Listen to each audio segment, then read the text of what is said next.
Praise the lord. రోమీయులకు రాసిన పత్రిక 4వ అధ్యాయం. కాబట్టి శరీరము విషయమై మన మూలపురుషుడగు అబ్రహామునకేమి దొరికెనని అందుము. అబ్రహాము క్రియల మూలముగా నీతిమంతులను తీర్చబడిన ఎడల అతనికి అతిశయ కారణము కలుగును గాని అది దేవుని ఎదుట కలుగదు. లేఖనమేమి చెప్పుచున్నది?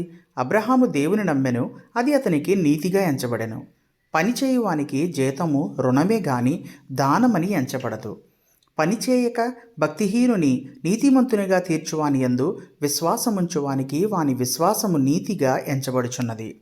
ఆ ప్రకారమే క్రియలు లేకుండా దేవుడెవనిని నీతిమంతుడిగా ఎంచునో ఆ మనుష్యుడు ధన్యుడని దావీదు కూడా చెప్పుచున్నాడు. ఎలాగనగా తన అతిక్రమములకు పరిహారము నొందినవాడు, తన పాపమునకు ప్రాయశ్చిత్తము నొందినవాడు ధన్యుడు. ప్రభుచేత నిర్దోషి అని ఎంచబడినవాడు ధన్యుడు. ఈ ధన్యవచనము సున్నతి గల వారిని గూర్చి చెప్పబడినదా, సున్నతి లేని వారిని గూర్చి కూడా చెప్పబడినదా?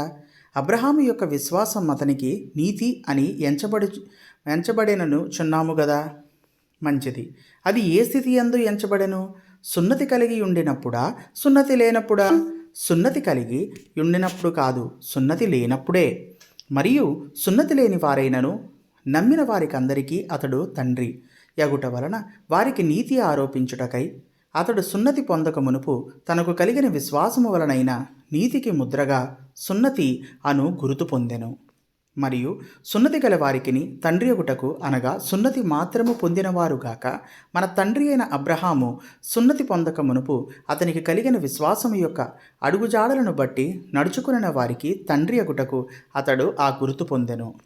అతడు లోకమునకు వారసుడగునను వాగ్దానము అబ్రహామునకైనను అతని సంతానమునకైనను ధర్మశాస్త్ర మూలముగా కలుగలేదు గాని విశ్వాసము వలననైన నీతి మూలముగానే కలిగెను.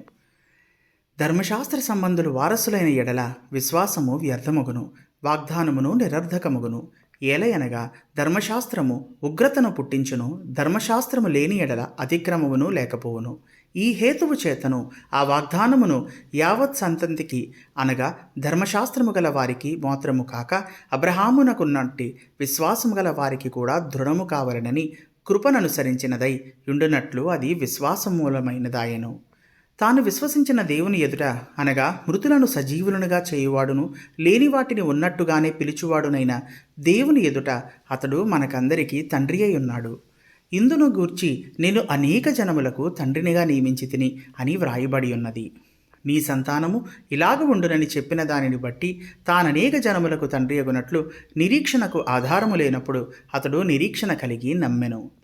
మరియు అతడు విశ్వాసమునందు బలహీనుడు కాక రమారమి 100 వయస్సు గలవాడయ్యుండి అప్పటికీ తన శరీరము మృతతుల్యమైనట్టును సారా గర్భమును మృతతుల్యమైనట్టును ఆలోచించెను గాని అవిశ్వాసము వలన దేవుని వాగ్దానమును గూర్చి సందేహింపక దేవుని మహిమపరిచి ఆయన వాగ్దానము చేసిన దానిని నెరవేర్చుటకు సమర్థుడని రూఢిగా విశ్వసించి విశ్వాసము వలన బలమునొందెను. అందుచేత అది అతనికి నీతిగా ఎంచబడెను. అది అతనికి ఎంచబడెనని అతని నిమిత్తము మాత్రమే కాదు గాని మన ప్రభు అయిన యేసును మృతులలో నుండి లేపిన వానియందు విశ్వాసముంచిన మనకు ఎంచబడునని మనం నిమిత్తము కూడా వ్రాయబడెను. ఆయన మన అపరాధములు నిమిత్తము అప్పగింపబడి మనము నీతిమంతులుగా తీర్చబడుటకై లేపబడెను. Thank you.